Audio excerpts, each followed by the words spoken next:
Yo, j'espère que vous allez bien. Je suis Nsan Atumblan, le troisième tam-tam parleur, en fait, descendant d'Ablapoku, qui frappe, qui dit la vérité, comme vous me connaissez. Je suis votre humble serviteur et frère Congo Dawidimani, membre voilà, du mouvement de la résistance noire, mouvement qui apparaîtra d'ici quelques temps. J'ai pas envie de trop me prononcer, mais pour l'instant, je suis avec vous juste pour vous parler de l'actualité. Comme on l'a dit, il y a de cela quelques années, et les faits et les jours sont en train de nous confirmer ce que nous pensions, ce que nous analysions dans le temps. Donc, aujourd'hui, l'heure est à la division, l'heure à s'aimer la zizanie, l'heure à tromper la vigilance, en fait, de la masse. Voici que nombreux et nombreuses avaient cru que l'Ivoirien était traumatisé, endormi, resterait dans l'amusement, resterait à prononcer des slogans du genre « Je ne vais pas donner ma vie pour un politicien, je préfère aller chercher mon argent ».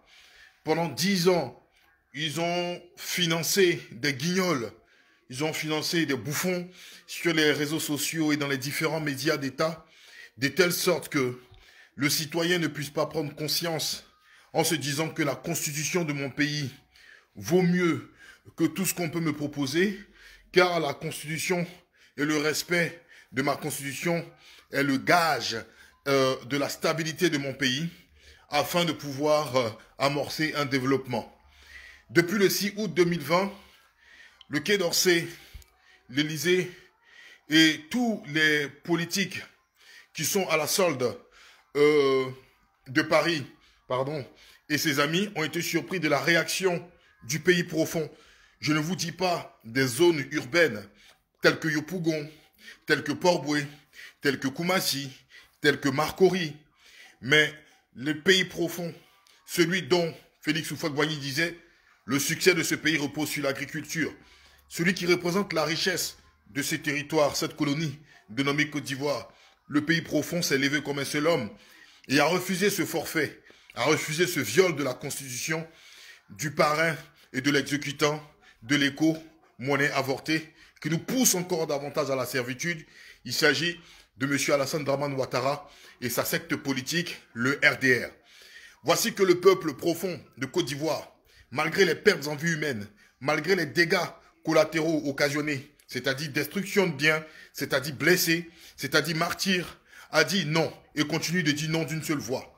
Voici qu'à partir de ce moment, le Quai d'Orsay et Paris ont forcé un simulacre d'élection, une parodie d'élection qui était pour moi une élection scolaire pour élire un chef de classe, pour élire le chef d'un parti politique.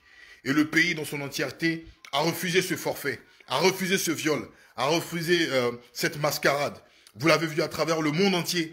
Tout le monde a reconnu et même des pays frères ont parodié sur ce simulacre d'élection. Les Ivoiriens aujourd'hui retiennent leur souffle parce qu'ils sont fatigués, parce qu'ils sont externués, parce qu'ils en ont marre de cette attitude, de ce comportement qui ne cesse de se perpétuer. Les contrats de gré à gré, des personnes qui abusent des moyens de l'État sans être jugés, sans être inquiétés, des personnes qui se croient au-dessus de la loi. Aujourd'hui, les Ivoiriens sont exténués parce qu'il y a des exilés, parce qu'il y a des rendus pour compte qui ont perdu leurs parents, qui ont perdu leurs amis, qui aujourd'hui demandent réparation, ne sont même pas considérés par une tierce personne. Les Ivoiriens en ont marre de ce favoritisme régional, les Ivoiriens en ont marre de ce favoritisme qui perdure sur la terre de leurs ancêtres. Les Ivoiriens en ont marre de ce système et ce niveau scolaire qui est assez bas, qui est macabre et médiocre. Les Ivoiriens en ont marre de ces personnes qui pensent qu'ils sont au-dessus de tous et au-dessus de toutes. Les Ivoiriens ont pour seul recours, pas un homme politique. Les Ivoiriens ont pour seul recours, pas un parti politique. Les Ivoiriens ont pour seul recours leur texte. Les Ivoiriens ont pour seul recours leur constitution. Et voilà que, à 6000 kilomètres, un système perpétué depuis des générations, sur des générations, depuis 1883, 1885, je vais parler de la conférence de Berlin, a été décidé que la terre de nos ancêtres soit dirigée politiquement, socialement, religieusement, soit dirigée contre notre gré. Des personnes décident aujourd'hui d'amoindrir toute volonté, toute velléité de réappropriation de ce qui nous appartient, c'est-à-dire la terre de nos ancêtres, c'est-à-dire notre économie qui est un poumon dans cette sous-région. Voici qu'aujourd'hui, depuis que des personnes ont décidé de se lever et que des politiques ont décidé d'aller sur cette même dynamique du peuple en mettant en place le comité national de transition, alors ce groupe sur place a décidé de frapper. Je vous ai parlé de la politique du bâton et de la carotte. C'est ce qui a été mis en place. Des blocus ont été improvisés, des personnes ont été limitées dans leur déplacement géographique, des personnes ont été complètement arrêtées, exhibées à la face du monde. Et là, j'ai une pensée pour le Premier ministre Pascal Affi-N'Guessan, comme des voleurs, comme des personnes qui ont décidé de prôner une certaine sédition. Sédition en 2002 qui était acclamée, sécession même, on va dire, en 2002 qui a été acclamée par certaines personnes de l'opposition qui aujourd'hui ont la mémoire très courte et cohabitent avec Alzheimer. Je me rappelle de ce camp militaire dans le nord, dans le septentrion de la terre de nos ancêtres, où le drapeau d'un pays frère était exhibé et ça ne choquait aucunement certains partis politiques. Mais aujourd'hui, voilà que soudainement, on rappelle à certains partis politiques qu'ils ont droit à des égards et des droits. On nous sort, comme par magie, comme par enchantement, le passeport diplomatique et le passeport civil qui doit arriver pour la semaine prochaine de son Excellence le Président Laurent Gbagbo. Ce combat a été déjà l'achèvement d'un point, d'une lutte perpétuée par l'ensemble des enfants et des fils de ce continent depuis à peu près 10 ans. Et nous avons su que nous avons eu cette victoire, nous avons eu ce passeport, depuis que la Cour pénale internationale, pour la première fois, a été renversée par une façon majestueuse, a été renversée par un soutien inouï des fils et filles de ce pays. Est-ce que l'obtention du passeport diplomatique et du passeport normal de son Excellence le Président Laurent Gbagbo freinera-t-il notre élan? Je dis non. Alors, c'est pour cela, chers amis, ce matin, je suis en train de m'adresser à vous et je vous dis, soyez sereins. La mobilisation, tant que la Constitution n'est pas appliquée, la mobilisation ne se stoppera pas. Pourquoi? Parce que nos politiques, quel que soit leur deal, quel que soit leur réunion qui a été mise en place par le Quai d'Orsay, par Paris, ne freinera aucunement la dynamique dans laquelle nous nous sommes engagés. Parce que la Constitution n'est pas le fait d'un parti politique. Nous ne cotisons pas pour le respect de la Constitution. Il s'agit d'une volonté que nous tous, nous souhaitons dans le plus profond de notre être, de notre âme et de notre esprit, aboutir.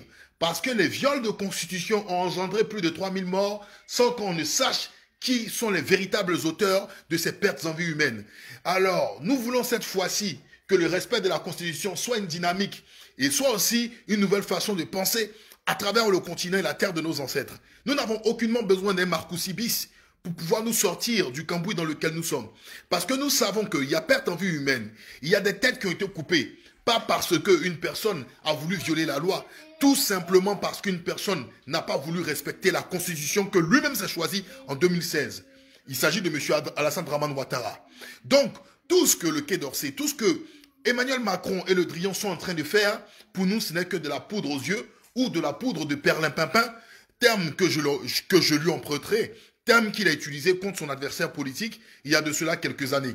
Nous savons ce qu'il faut pour nous, nous savons ce qui est efficace pour nous, nous connaissons notre antidote, nous connaissons notre Tout paille, comme on le dit dans le jargon ivoirien, pour soigner notre bobo-douma. Et pour soigner notre bobo-douma, c'est la constitution qu'il faut. Donc, peuple de Côte d'Ivoire, que tu sois dans le nord, que tu sois dans le sud, que tu sois dans l'est, que tu sois dans l'ouest, regarde la constitution. Les politiques peuvent dire ce qu'ils veulent, mais c'est nous qui choisissons les politiques. Les politiques peuvent dire ce qu'ils veulent. Nous ne pouvons pas laisser dans l'impunité les personnes décédées, les personnes mortes, hein, seulement reposer sur des micmacs, reposer sur des deals entre personnes. Voici ce qu'il en est. Je suis un fils qui a été élevé à la mamelle, à la sève de cette terre des ancêtres. Toute l'intelligence que j'ai aujourd'hui, tout ce que je possède en moi, c'est-à-dire le respect des tests, m'a été appris dans mon école. Mon père m'a dit de respecter les tests, de ne pas me comporter comme un hors-la-loi. Et hors-la-loi, c'est être synonyme du vol. Être hors-la-loi, c'est synonyme de l'irrespect. Hors-la-loi, c'est synonyme de ce qui ne fonctionne pas normalement. Comme nous sommes dans un État qui respecte les tests, comme nous sommes dans un État qui veut dire qu'il fait la différence, comme nous sommes dans un État qui est égal à nul, d'accord? Montrons notre fierté, montrons cette fierté d'être fiers d'être Ivoiriens, comme il le dit dans notre hymne national. Donc nous allons rester dans cette dynamique. Frères et sœurs, tant que la Constitution n'est pas appliquée, nous ne sévirons pas, nous ne lâcherons pas. Nous allons continuer dans notre dynamique, que tu sois du FPI, que tu sois du PDCI, que tu sois du PIT, que tu sois du leader, que tu sois de l'UDPCI, que tu sois du RHDP. Si tu as une bonne conscience, tu dois faire appliquer le respect de ta constitution. Donc, ne fléchissons pas. Toutes les stratégies qui sont mises en place, nous les regardons avec le sourire. Mais nous avons déjà vu dans le fin fond de la marmite, parce que nous avons connu Marcoussi, nous avons connu Lomé, nous avons connu Accord de Ouagadougou, nous avons connu Djobourg, nous avons vu à quoi tout cela a mené. Tout cela a mené à une crise qui a occasionné tant de morts dont il n'y a pas eu de réparation. Donc, aujourd'hui, nous voulons tout simplement un seul antidote, c'est le respect de la Constitution. Donc, soyons sereins. Tout ce qu'ils sont en train de faire, c'est juste pour nous amuser. Tout ce qu'ils sont en train de faire, c'est juste simplement pour laver notre tête. Mais cette fois-ci, nous ne serons pas dupes. On ne peut pas créer un système dans un système. Un système dans un système. Une mafia est déjà impliquée. Un système est déjà impliqué depuis plus de 10 ans. Nous voulons changer cela. Voici la raison pour laquelle nous sommes sereins. Nous parlons d'un calme olympien, mais nous disons que des solutions abracadabresques ne marcheront pas avec nous. Des solutions de prestidigitateurs ne fonctionneront pas avec nous. Nous voulons une seule chose. Ce n'est pas cher. Ça ne coûte pas des millions. Ça ne coûte pas des milliards. Nous n'avons pas besoin de 15 jours de réunion enfermés dans une salle. C'est le respect strict de la Constitution. Voici tout ce que nous voulons. Donc, le respect de la Constitution n'est pas un point négociable. Parce qu'on nous dit tout simplement que le président Laurent Gbagbo aura son passeport. C'est bien, mais c'est son droit. Personne ne peut le nier. On n'a pas demandé à un seigneur de donner le passeport du président Laurent Gbagbo. Et on nous dit qu'il va venir au mois de décembre. Pourquoi au mois de décembre? N'oubliez pas que M. Alassane Dramane Ouattara prépare son forfait d'investiture. Son forfait d'investiture au même moment où il indique que le président Laurent Gbagbo doit venir. Alors, j'ai un message à M. Assou Adou et ses amis. Si vous acceptez ce forfait d'investiture en contrepartie de la venue du président Laurent Gbagbo sur la terre de nos ancêtres, M. Assou Adou, vous mettez le doigt dans l'œil. Vous n'êtes pas un stratège politique et vous êtes hors la loi. Donc, on va vous mettre au même titre, au même statut que les hors-la-loi. Et nous ne reconnaîtrons pas cela. Donc, je préfère vous prévenir et je préfère s'aimer le doute par rapport à ce que les gens disent en ce qui vous concerne. Mais ne vous trompez pas, le peuple de Côte d'Ivoire, le peuple dans lequel je suis issu, dont certains citoyens sont des légalistes, respectent la Constitution, n'accepteront jamais cela. Donc, à bon entendeur, salut, vous êtes prévenus. Vous pouvez négocier comme vous voulez. Tout ce que nous voulons que tous les opposants, les exilés, les personnes qui sont illégalement incarcérées depuis plus de 10 ans, que ces personnes puissent sortir, retrouver leur famille, recouvrent leur liberté comme l'indiquent nos tests. Alors, chez nous, vous savez que dans la Constitution ivoirienne, il est nullement mention, d'accord, d'exilés politiques. Donc, qu'ils puissent rentrer. Mais la venue sur la terre de ses ancêtres du président Laurent Gbagbo, d'accord, ne justifie aucunement, d'accord, le fait d'accepter une investiture à la con, d'accord, je dis une investiture à la con d'un chef de classe sur l'étendue de 322 463 km². Vous pouvez bouillonner, vous pouvez souffrir, vous pouvez respirer, vous pouvez inspirer des flammes, chers militants du RHDP. Je suis en train de parler de la terre de mes ancêtres et je ne suis pas en train de parler d'une querelle de parti politique. Donc souffrez que ces enfants qui ne sont pas forcément militants d'un parti politique puissent défendre ce qu'il y a de plus cher pour eux, c'est la terre de leurs ancêtres. Car leur futur est déterminé par rapport à cette constitution. Car leur stabilité stabilité est déterminée par rapport à cette constitution. Car leur tranquillité est déterminée par rapport à cette constitution. Car leur développement est déterminé par rapport à cette constitution. Car leur émergence est déterminée par rapport à cette constitution. Donc, souffrez, chers amis. Nous ne sommes pas dans un combat, d'accord, d'amis. Nous ne sommes pas dans un combat de club. Mais il s'agit de l'avenir des enfants qui sont issus de ce pays. Donc, chers amis, soyez sereins. La Constitution, rien que la Constitution. La Constitution, rien que la Constitution. On ne veut pas de Marcoussis, on ne veut pas de Réunion, on ne veut pas de ci, on ne veut pas de ça. Nous, on demande la Constitution. Si des gens viennent vous tromper, des gens viennent vous blaguer, parler de l'article 55, ils comprendront beaucoup de choses, vous allez fermer leur caquet. S'ils viennent vous blaguer, ils viennent s'aimer en vous le doute, parler de l'article 183 et vous leur fermerez le caquet. Parce que c'est ces articles-là qui déterminent le développement de la Côte d'Ivoire. C'est ces articles-là qui déterminent aujourd'hui votre combat qui est juste. C'est cet article-là qui détermine votre vérité. C'est cet article-là qui détermine votre façon de vous battre. Vous pouvez vous présenter devant tous les tribunaux qui puissent exister dans le monde entier. Sortez l'article 55, l'article 183 de la Constitution revisité par son Excellence Alassane, j'ai dit son Excellence, par sa Majesté Bois Ier, Majesté du parti RDR. Ils ont eux-mêmes modifié la Constitution 2016, donc qu'ils assument. Quand tu crées quelque chose, il faut assumer. On est dans la continuité, pas de troisième mandat, ni de troisième république. Tout ce qui vous sortiront, c'est que du mensonge. Donc, le Quai d'Orsay, Paris, essaie juste tout simplement de modifier, essaie juste tout simplement d'équilibrer. Parce que si ça n'engageait le RDR ne pouvait pas faire ce qu'ils sont en train de faire actuellement. C'est faux. C'est parce qu'il y a une feuille de route qui leur a été donnée. Donc, ils n'ont pas le choix. C'est Paris qui tient tout. C'est Paris qui tient tout. Et j'ai parlé à la France. J'ai dit la France, la Côte d'Ivoire sera votre cimetière. J'ai dit à la France, la Côte d'Ivoire sera votre cimetière. Parce que vous n'êtes pas intelligent.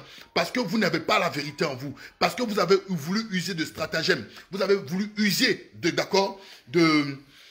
d'un programme, d'accord, funeste dans lequel vous voulez allier l'illégalité avec la réalité. Donc, c'est de cela qu'il s'agit. Donc, chers amis du RHDP, vous-même, vous êtes troublés. Vous êtes troublés, vous avez des moyens, mais vous ne savez plus quoi faire. Tout ce que vous êtes en train de faire actuellement a été donné, d'accord, par Paris. Sinon, M. Alassane Dramane Ouattara, je vous ai dit, le 16 octobre à Bouaké, a dit que lui ne négocie aucunement avec les opposants. Pourquoi soudainement il est parti se retrouver à l'hôtel du Golfe? D'accord? Pourquoi soudainement il allait se retrouver à l'hôtel du Golfe? D'accord? Maintenant, le passeport du président Laurent Gbagbo, depuis des semaines, avant bien les élections, vous n'avez pas eu le temps de le faire. Pourquoi soudainement cet effet d'annonce est sorti? Pourquoi la photo avec Assoua Adou et M. Danon Djidje la veille? Donc, vous pouvez me traiter de plaisantin. Mais l'école de Côte d'Ivoire m'a donné un cerveau pour que je puisse réfléchir. C'est de cela qu'il s'agit. Ce n'est pas nous. Ce n'est pas nous. C'est bouclé. C'est nous, on vous regarde, vous avez dit que c'est bouclé. Mais bizarrement, maintenant, vous commencez à déboucler. Qu'est-ce qui se passe? Nous, si vous pouvez dire que c'est bouclé, vous pouvez dire que c'est géré. Ça, c'est à votre niveau. Mais nous, ce qu'on dit là, nous, la masse, le peuple de Côte d'Ivoire, la Constitution, rien que la Constitution. Si vous voulez, vous pouvez boucler, vous pouvez mettre des cadenas où vous voulez. Mais nous, là, c'est la Constitution, rien la Constitution. Et vu que nous sommes majoritaires,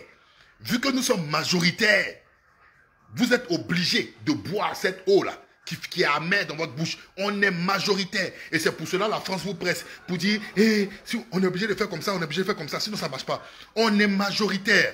Donc on est ensemble. Vous pouvez boucler, vous pouvez cadenasser, mais la vérité c'est qu'on est ensemble. Et peuple de Côte d'Ivoire, je vous ai dit, ne faites aucun autre combat. Ne partez pas dans des combats de querelles de personnes. Ne partez pas dans des combats de personnalités au FPI. Ne partez pas dans des querelles du PDCI a trahi. Non. Nous on les regarde. Eux sont devant. D'accord? Eux sont devant, mais nous là, c'est la Constitution. Donc, soyez, d'accord, mobilisés comme un seul homme. La Constitution, rien que la Constitution. Quel que soit l'endroit où vous êtes dans le monde entier, tu es en Islande, tu es au Nicaragua, tu es à Cuba, tu es en Angleterre, tu es en Norvège. Je t'ai dit que le combat de la Constitution, d'accord, ce n'est pas le fait forcément d'être physiquement, mais c'est le fait d'être en idée, c'est le fait d'apporter des stratégies, c'est le fait de motiver, c'est le fait de parler aux parents, c'est le fait de parler aux personnes qui sont sur place. Parce qu'on lutte, quelle que soit dans la façon, la position dans laquelle on est, on peut lutter. Les autres qui vont venir vous dire, vous êtes à 6000 km, venez. Rappelez-leur qu'il y a de cela quelques années, en 1999, M. Alassane Dramane Ouattara était à plus de 6000 km. Mais chaque matin, n'oubliez pas de passer sur RFI et BBC pour parler et critiquer le gouvernement d'Henri Konan Bédié. À cette époque-là, il avait un mandat d'arrêt international qui était lancé par M. Émile Constant Bombé. L'histoire est têtue. Mais en ce moment, tous les militants du RDR étaient chaque matin sur les radios en train d'écouter leur Dieu boire Alassane Dramane Ouattara. Donc, votre position ne détermine rien et ne freine rien en ce qui concerne la défense de votre constitution. Il faut que je vous le dise. Et sortez-leur cela parce qu'ils sont très amnésiques. Ils ont complètement oublié l'histoire. Mais l'histoire, elle est têtue. Et il y a certains enfants qui sont sur le continent, qui viennent du continent, qui n'ont jamais oublié cette histoire. C'est de cela qu'il s'agit. Donc, nous sommes déterminés. Ne fléchissez point un seul instant le respect des tests. Si on veut nous tuer pour le respect des tests, qu'ils continuent de nous tuer pour le respect des tests. Mais ce qu'ils oublient, on est majoritaire. Et puis, je tiens à dire quelque chose. Je n'ai jamais été l'avocat de Soro Kibafori Guillaume. Mais j'ai dit, ils sont dans une stratégie du diviser pour mieux régner. Je ne vous dis pas de faire des pétitions pour Soro Guillaume. Mais dans leur CNT là, Soro Guillaume y était. Ils ont fait leur CNT là. Ils n'ont qu'à aller au bout de leur CNT là. Voilà. Mais affaire où on enlève Soro Guillaume subitement, ça sent quelque chose. D'accord? Ça sent quelque chose. Donc on les regarde, les gars, allez-y au bout. De toutes les façons, le peuple n'est pas un politicien. C'est ça. Moi, je n'ai jamais voté et milité d'un parti politique. Le peuple est libre, mais ce qu'on a comme âme absolue est notre constitution. C'est de cela qu'il s'agit. Si les politiciens veulent nous décevoir, on va renouveler la classe politique. C'est clair. Il y a plein de personnes aujourd'hui pour renouveler la classe politique.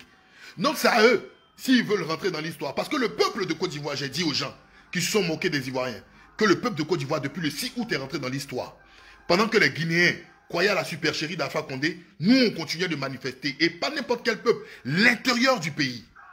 D'accord? L'intérieur du pays. Maintenant, vous voyez, il y a un tonton qui a écrit, c'est un militant du RHDP, c'est sûr. Il dit de m'en prendre à la Cour constitutionnelle. Je n'ai pas à m'apprendre à la Cour constitutionnelle parce que l'exécutif a pris le dessus sur la Cour constitutionnelle, tonton. Votre Dieu, Bois Premier, a dit qu'il est le seul à pouvoir maîtriser plus que les constitutionnalistes la Constitution. Il dit qu'il est le premier président dans le monde entier à avoir rédigé cette Constitution et il connaît la Constitution plus que tous les constitutionnalistes. C'est-à-dire qu'il maîtrise la Constitution plus que Batongo, il maîtrise la Constitution plus que Ouraga au bout. Tonton, quand on est factuel, quand on a un cerveau dans la tête, on ne peut pas avaler de telles inepties. Donc vous voyez que l'exécutif, c'est un monarque absolu. On est avec un despote absolu qui dit même qu'il est au-dessus des constitutionnalistes. Tonton, c'est grâce à vous on est allé à l'école. On a appris, d'accord, nos cours de droit et on sait ce qu'il en est. Vous ne pouvez pas venir ici nous blaguer.